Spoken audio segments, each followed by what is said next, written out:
Okay, so I'm so excited today to have my good friend Jillian Reese here to talk to Hope for the Helpers channel. And I was like sharing with her sort of what Hope for the Helpers is. It's a supportive space for concerned persons of individuals that are seeking recovery can come to moms, dads, friends, coworkers, neighbors, anyone that's willing to help someone that is either in active addiction or someone maybe new in recovery that needs direction, needs support, needs encouragement.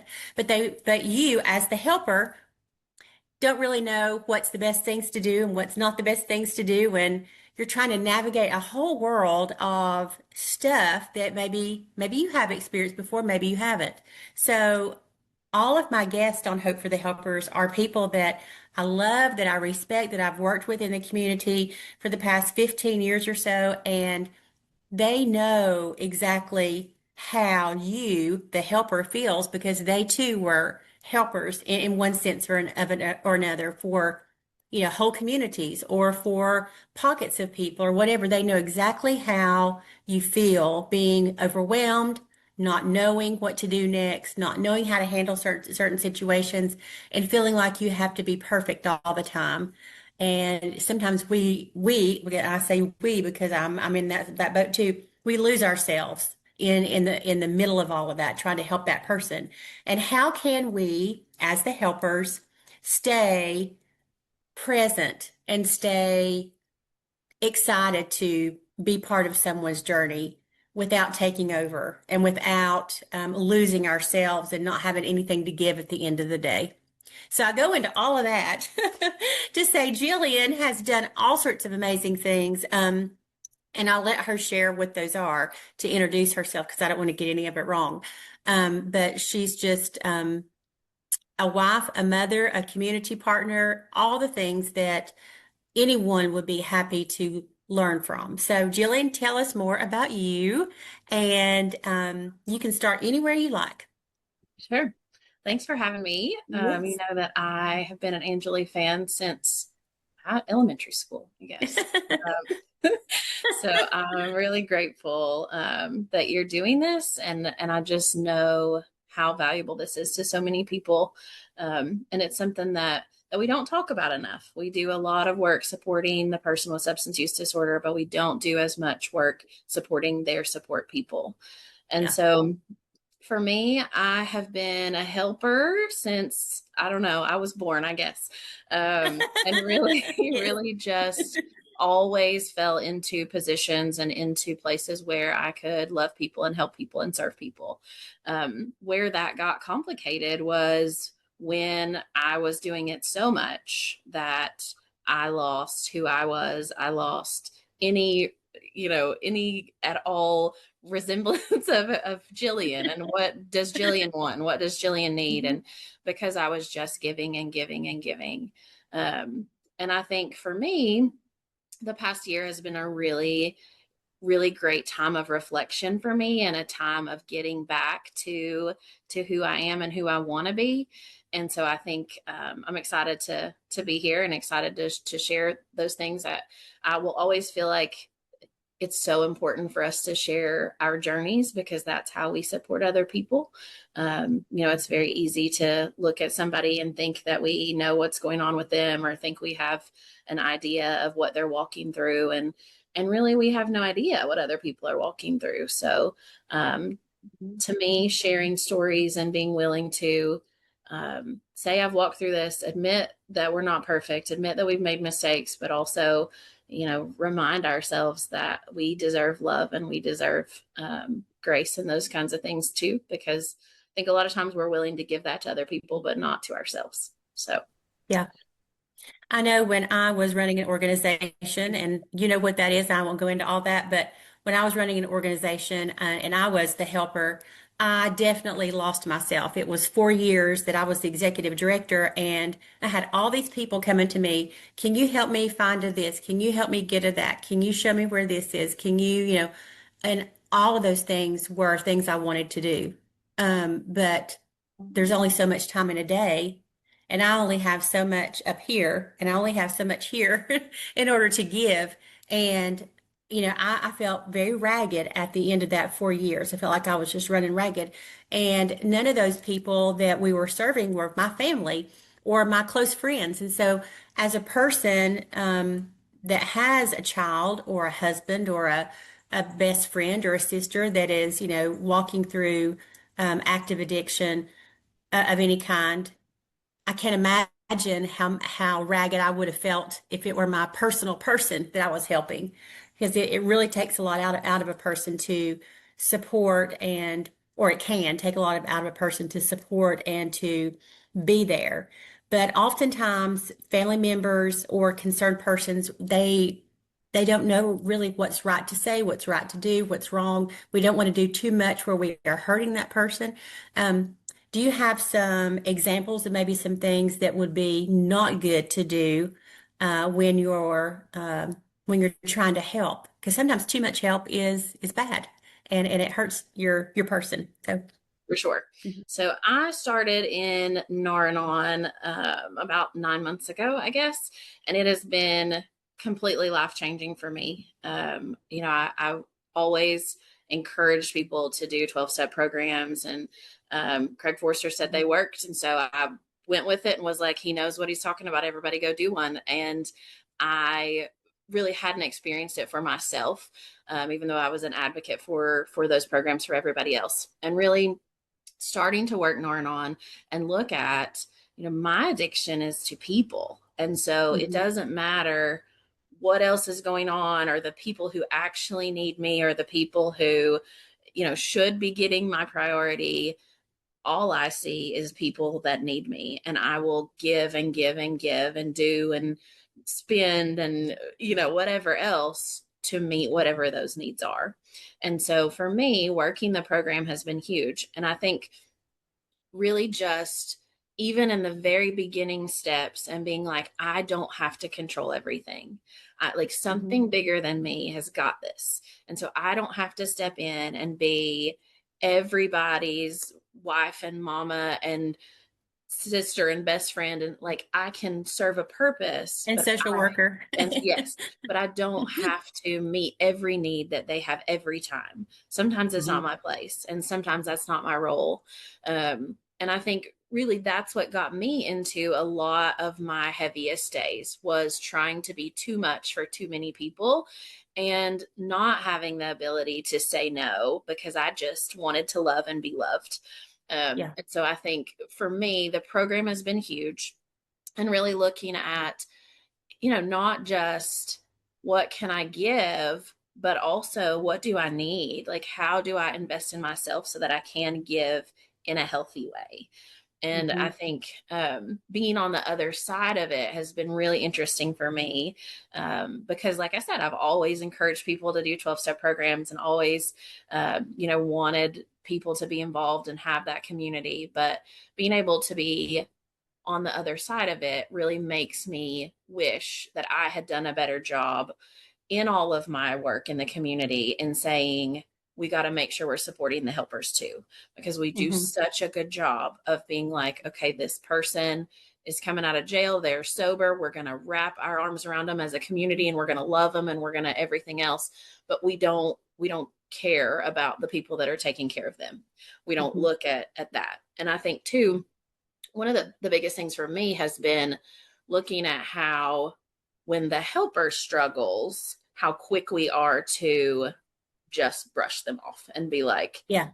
no, you don't have an addiction to cocaine, so you need to get it together.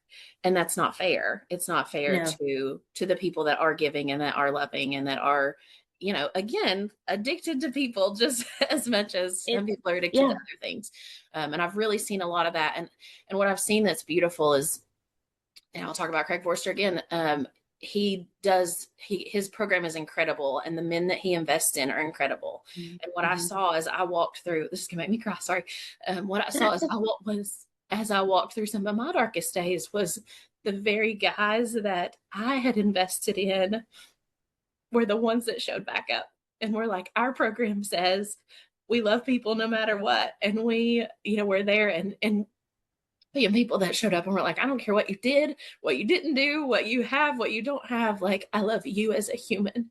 And I think the helpers don't get that grace quite as Yeah. much as a lot of times a lot of other people do. And so, being able to watch guys who I was like, go to program, stay with, stay in this, like keep doing this, really work those programs and come back around and say, like, I don't care whatever's going on with you. I love you as a human, and I know the ways that you've impacted my life.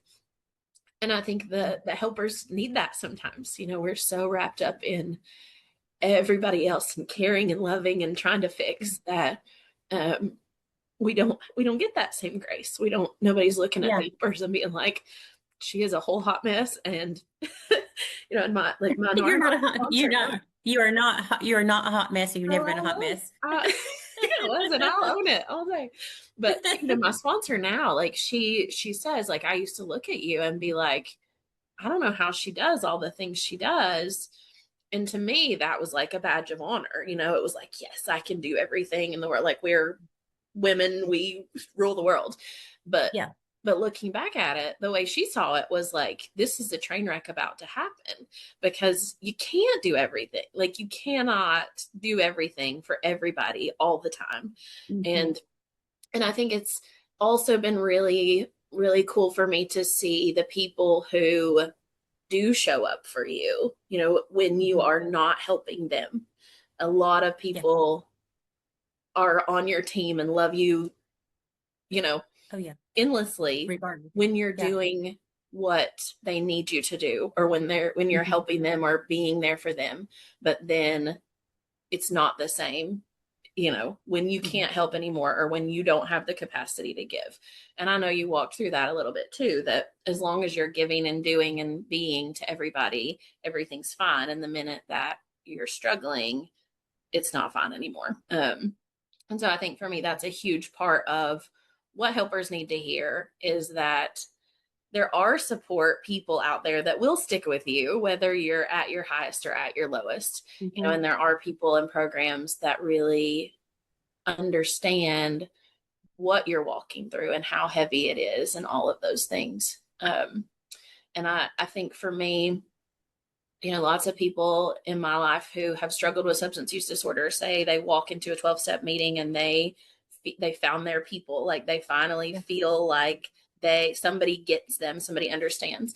And for me, that was Nar-Anon. Like, that it was the first time that it was like, it wasn't like you are a crazy person who just gives and loves and does too much. It was like, no, we all are. Like, we all are sick in this way, and we all have Hmm. to figure out how to take care of ourselves. And I think Jason Abernathy always used to say, we are sick people trying to get well, not bad people trying to get good.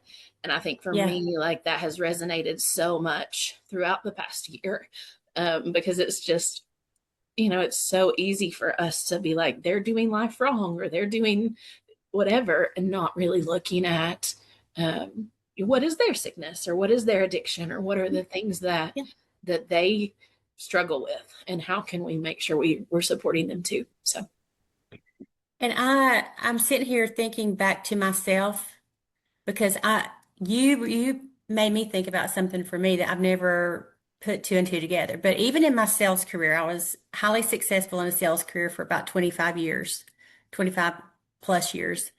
And I led hundreds, maybe thousands of other people along that way.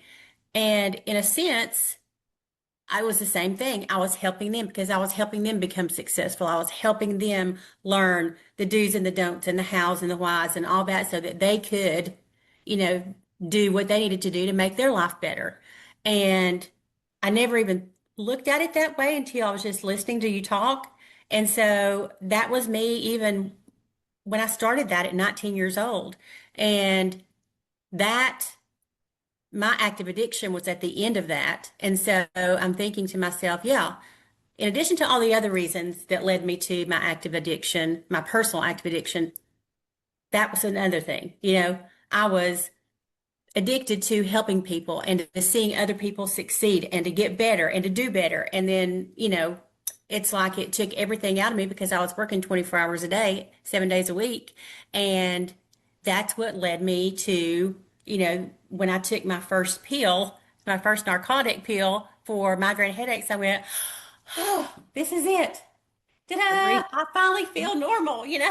And it's because it just took all that stress away and all of that need for gratification and um, validation and all the things that kept me addicted to that. So I'm in, that for people watching that probably seems crazy, but maybe not. Maybe you are one of those people that's your thing too, is you're not only addicted to helping that person in your life that's battling substance use disorder, but you may be a helper in all areas of your life and you go at it 110% and you're finding yourself, oh my gosh, I'm exhausted. Yesterday was Wellness Wednesday, and I do a little video every day, like little tiny one that on a topic for the day, and Wednesdays are always Wellness Wednesday. And so yesterday I talked about the 3 signs of exhaustion. And I know that's exactly what all of us feel. It's, we go to bed at night and our mind races, races, races, races, you know, and those are the things that happen when you just can't turn it off. Yeah. Whether you are the person, addicted or you're the person helping, it's the same. It is an addiction either Same way. dopamine release either way. Yeah. Yes, it is. Mhm. So you and I have both worked in the fields of substance use disorder, addiction, recovery, all of that. Um, from your experience, what are some of the things, even one thing that you feel like families and friends, the helpers, do not understand and know how to navigate with their person? There's so much out there. It's like there's housing and there's transportation and there's insurance and there's the justice system and there's, all of these things, the job market, everything that goes along with someone um, being in active addiction and maybe even coming out the other side. And they face all of these things. And I find that our helpers many times have never experienced those things before and they have no idea how to navigate those. What's your thoughts about that and what you have learned from that? So I think again, I'm going to be a Nar-Anon commercial. That's okay. That's Because good. I truly believe that being in a program is so important Hmm. and even for me, it's baseball season. And so my boys are crazy and we're at the ball field 24/7, and I've even found myself, I see how quickly I could lose everything that I have gained because it's so natural for me to give too much and be too much and care too much and bring too many people in that it's very easy when I'm not maintaining those things. I'm not working steps. I'm not meeting with a sponsor. I'm not going to meetings. It's very easy for me to get right back into those same things that got me into a mess in the Hmm. first place. Hmm. And I think I'm going to say this and I hope it doesn't sound awful, but I think we also just have to hold in mind that people with substance use disorder are sick people Hmm. and they sometimes can be manipulative and they Of sometimes course. can find those of us who are going to be the helpers and are going to be the enablers and are going to, to, I don't know, not navigate those things really well. And so I think for me, that was a huge part of it was looking at, I can love this person, to the end of the earth, but I have to care enough about myself to not be abused by people, Hmm. and to not let Hmm. people talk me into things I don't want to do or places I don't want to go or things I don't need to be involved in because I just want to love them that much. Yeah. And so I think that's a huge thing for me is like making sure you're surrounding yourself with people and being consistent with that, so that you don't fall back into old patterns. And then recognizing that you are working with sick people and Hmm. we're all sick in our own ways and we all have Yes. our own struggles. But we have to be very mindful of our own struggles and recognize that, sometimes there are people who, especially in active addiction, are going to be manipulative and going to be, Of uh, course.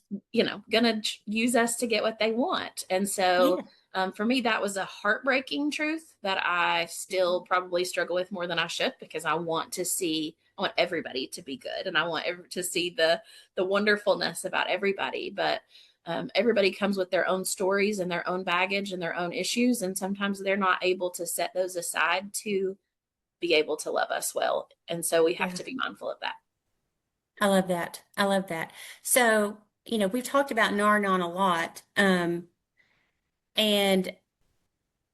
I'm sitting here thinking, okay, somebody's watching this. They're going to be like, well, where do I find a Nar-Anon meeting? How does someone even go about finding a meeting? And are there, I mean, I know there are meetings all over the world, and who knows who will see this? We may have somebody in Australia that sees this. We may have somebody in just right here next door to us that sees it. I have no idea. I hope that it reaches near and wide. But is there a place for them to go to find a Nar-Anon meeting? And what kinds of things? Are there different kinds of Nar-Anon meetings? And what should they look for? For sure. So there is a Nar-Anon website. Just if you were looking for an AA meeting, you can go on and put in your zip code and pull up some options. Locally to us, Johnson City Recovery Center is an incredible resource for Yes. really all the addictions. And I think they do a great job of not just looking at the people with substance use disorder, but also looking at what other addictions are out there that we need to be providing support. Yes. And so they have a great meeting on Sundays, a Nar-Anon meeting locally in Johnson City. That Veronica Alsop is the chair, and she's incredible and just doing really, really fantastic things with taking her story and using it to get people like me out of their hot mess and kind of back to some sort of reality. And so she does that meeting on Sundays, and it's just an incredible group of women and men who have walked through a lot of the same things. Al-Anon is also an option. We even have Alateen for our younger people who maybe had some experiences with people in active addiction, and so really I can't say enough about JCRC. They have all the resources if you're looking for a meeting in Johnson City, whether it's at JCRC or anywhere in the region. They do a great job of kind of keeping up with those things and making sure people have what they need. So, Are there different, I know you mentioned the different types of meetings for helpers. Are there ones that are specifically for women or for men or do you know if that's a thing? yes, it's very similar to other 12-step programs in that you can find a meeting for whatever you're looking for. So, Mhm. I know a lot of AA meetings will be a closed meeting or a women's meeting or whatever. And there are Nar-Anon groups that do the same things. I don't know that we have a ton of those locally that are those specific groups, but there's virtual options and there's lots of Yeah. options for everybody. Yes. And in fact, we have one on Thursday nights that's my workplace sponsors it, but we have an outside person that leads it online. It's called a concerned persons meeting, and it follows the living free model, which is faith-based. So I mean, you can find ones that are, that fit all the different niches and whatnot. So I'm going to wrap us up here because I know you have your other job to do, and I do too. But what would you say, what kind of suggestions or advice would you give to a person watching that is just looking for some hope? They just need a little bit of hope just to keep going. And yeah, what would you say to that? So I think for me, it's both the higher power piece and the everything happens for a reason piece. And so Mhm. even in the hardest days where I felt the most alone or the most like the world is against me, Mhm. I look back now and I'm so grateful for those days because I could not have kept going the way I was going. Like Yeah. I don't know what I would have been doing. And so it took, some really hard days and some heavy days and some big hurt and big fear and all kinds of things to get me past that. But looking back, I'm so grateful for it. I have Mhm. so much gratitude for the way that things work out. And so I think that's what I would say to anybody, feeling those moments of really I'm down and don't know how I'm going to get out of this is sometimes that's exactly where you need to be for a second. And it Yeah. makes you not only find the value in the people that stay in that pit with you, the people that you find who your real people are, but you also find value in yourself. And I think for me, that was very new. It was very new for me to say, hey, I was in this really dark place and I got out of it. And so, just encouraging people to, even if the day looks really, really dark, know that something bigger than you has a plan. And maybe those dark Absolutely. days are exactly what you need to get to the days that are so much brighter than you ever imagined they could be. Yes. I love that. And I tell people all the time, and I remind myself all the time that, I would not want to go backwards necessarily and face active addiction again. I wouldn't want to, but I would do it all over again and go through all these motions to get where I am today because I have learned so much. I've learned more about myself. I've learned more about other people. I feel like I've grown into a whole different person. And that's what you're explaining here too is, it was not fun and it was really hard and it was awful at times. But if that's what I had to go through to get to today, the everything happens for a reason piece, absolutely. It was all worth it. It was all worth it. So, well, I admire you so much. I love you so much. I can't say how awesome you are. Every time I talk to you, whether it's been 15 years ago or when you were a little girl or now, you're one of the most insightful parts. I know you can look at the big picture of things and pull out all these different pieces and be able to share that with the world. And you're just incredible. God has used you in ways that, are just overwhelming. And I just Thank love you. I didn't mean to you. make you cry today or what, but Thank it's one of the things. I mean, it's just, you. yeah, you've, No, I do think it's hard when you have gotten to that place where you are such a mess and have given so much, and it feels like none of that good that you ever did yeah. really mattered. So it's always touching for me now to have people say things like that Hmm. to me. Yeah. Because I know, like, I was a hot mess and making all kinds of mistakes and trying to survive, and that sometimes outweighs the good that we were able to do. And Oh so gosh. I Listen. always Yeah. want to, make sure people know that too, that just because you have hard days, Yeah. the good's still there too. we So I it appreciate doesn't matter who we are or who a person is. They could be, the most well-known person in the world. They're going to make mistakes. We are all human. We're going to make mistakes. We are going to learn from those mistakes and hopefully do better. So like Oprah says, if you know better, you do better. it. You know. Oh, Oprah, she's got it going on. Yes. But it's true though. Once we know better, we do better. And it just sometimes it takes all of the things in order to get us here where we are.